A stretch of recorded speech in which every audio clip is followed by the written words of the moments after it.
सिरपुर नामक गांव में एक छोटा परिवार रहता था। उस परिवार का मुखिया शांति देवी थी और उनकी दो बेटियां थीं, रिया और सुमन। रिया और सुमन जब छोटी थी तभी इनके पिताजी की मृत्यु हो गई थी।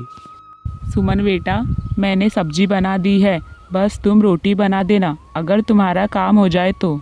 ठीक है माँ, आप ऐसा करो, दीदी सो रही है, आप उसके कमरे में जाकर उसे उठा दो। क्या ये लड़की अभी तक सो रही है? हे भगवान, क्या होगा इस लड़की का? रिया, ओ रिया, तुम उठती हो या नहीं, या पानी की बाल्टी लाकर डालूं तुम्हारे ऊपर? ओह माँ, उठ तो रही हूँ। सुबह सुबह क्यों हल्ला मचा रही हो? आपने मेरी नींद खराब कर दी। ओह महारानी, बिना हल्ला मचाए तुम्हारी नींद खुलती कहाँ है? चल उठ जा जल्दी से और रोटियां बना दे। मैं रोटियां क्यों बनाऊं? मुझे नहीं आती है रोटियां बनाना। और सुमन कहाँ गई? उसे बोलो रोटियां बनाने। सुमन बर्तन धो रही है। अरे कुछ तो शर्म कर, वो तुम्हारी छोटी बहन है, फिर भी तुमसे ज़्यादा काम कर रही है। वो सिर्फ यही कर सकती है और सारी जिंदगी यही काम करती रहेगी। मुझे कॉलेज जाना है, सुमन को बोलो मेरा टिफ़िन पैक कर देगी। रिया अपनी माँ से इतना कहकर वहाँ से निकल जाती है। रिया बहुत जिद्दी एवं लालची स्वभाव की होती है। वह सुमन से बड़ी होती है और सुमन को हमेशा अपने से नीचे ही समझती है। अरे सुमन, ये क्या कपड़े पहन रखी हो? ऐसे कपड़ों में कॉलेज आओगी, वो भी मेरे साथ? क्यों दीदी, इस कपड़े में क्या बुराई है? इतने अच्छे तो कपड़े पहन रखी हूँ, बल्कि आप अपने कपड़े बदल लो तो और भी अच्छी बात है। चुप रहे तू, तुझे क्या पता आजकल के फैशन का? तू अकेली चली जा कॉलेज, मैं अपने दोस्तों के साथ आ जाऊंगी। अरे दीदी, आप ऐसा क्यों बोल रही हो? मैं तो आपकी छोटी बहन हूँ ना। तभी इधर रिया और सुमन के मामा जी उनके घर आ जाते हैं। अरे आइए भैया, बैठिए। रिया, एक गिलास पानी लाना, तो तुम्हारे मामा जी आए हैं। कैसा आना हुआ भैया आपका? बहन, मैंने अपनी सुमन के लिए एक अच्छा रिश्ता लाया हूँ। वो मेरे पुराने दोस्त हैं ना मुंबई में, हाँ उनका बेटा है। मुंबई में उनका बहुत अच्छा कारोबार है। हमारी सुमन तो संस्कारी और फूल जैसी बच्ची है। और रिया का क्या हाल चाल है बहन? क्या बताऊं भैया, रिया की हरकतें तो पता ही है आपको। दिन ब दिन शहरी फैशन वाले कपड़े पहनने लगी है। बहन, तुमने देखा था ना गुड्डू काका के लड़के की शादी में जो मोहित नाम का लड़का आया था? हाँ वही है मेरे दोस्त का लड़का मोहित। वो आज दिल्ली में डॉक्टर है। वाह भैया, ये तो बहुत अच्छी बात है हमारी सुमन बिटिया के लिए, और ऊपर से लड़का डॉक्टर भी है। हाँ बहन, हमारी सुमन वहाँ राज करेगी, राज।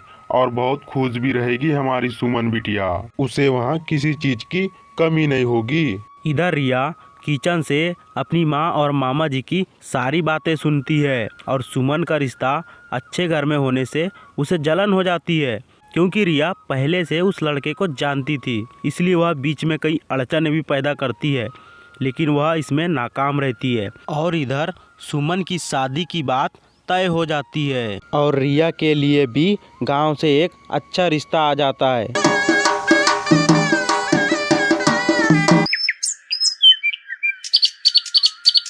सुमन शादी के बाद मोहित के साथ दिल्ली चले जाती है और दूसरी तरफ रिया की शादी गांव के एक अच्छे परिवार में हो जाती है। इधर सुमन अपनी ससुराल में मोहित के साथ बहुत खुश रहती है और दूसरी तरफ ये क्या कह रही हो रिया तुम? जब मैं तुम्हें पसंद नहीं था तो तुमने मुझसे शादी क्यों की? मुझे नहीं जाना शहर में, मुझे गांव में ही रहकर अपना काम देखना है और मुझे गांव ही पसंद है। हे भगवान, ये मैं कहाँ फंस गई?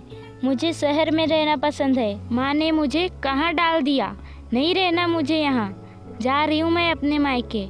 रिया अपने पति से लड़ झगड़ कर अपनी मायके आ जाती है। उसकी माँ उसे लाख समझाने की कोशिश करती है पर रिया कुछ नहीं सुनती है। फिर एक दिन सुमन, माँ, एक बहुत बड़ी खुशखबरी है, आप नानी बनने वाली हो। अरे बधाई हो बेटा, मुझे बहुत खुशी हुई ये बात सुनकर। और दामाद जी कहाँ है? माँ, वो तो कुछ कामों के लिए इंदौर गए हैं, 4-5 दिनों में आ जाएंगे। तो तुम इतने दिनों तक अकेले कैसे रहोगी बेटा? अगर तुम्हें बुरा ना लगे तो मैं रिया को वहाँ भेज देती हूँ। सारा दिन घर में बैठकर फ़ोन चलाते रहती है, वहाँ आकर तुम्हारा ख्याल भी रखेगी। हाँ ठीक है माँ, दीदी को भेज दीजिए। वैसे भी दीदी जिद कर रही थी आने की। रिया सुमन के पास आ जाती है, लेकिन उसका मकसद तो कुछ और ही था। रिया दिन ब दिन लालची बनते जा रही थी।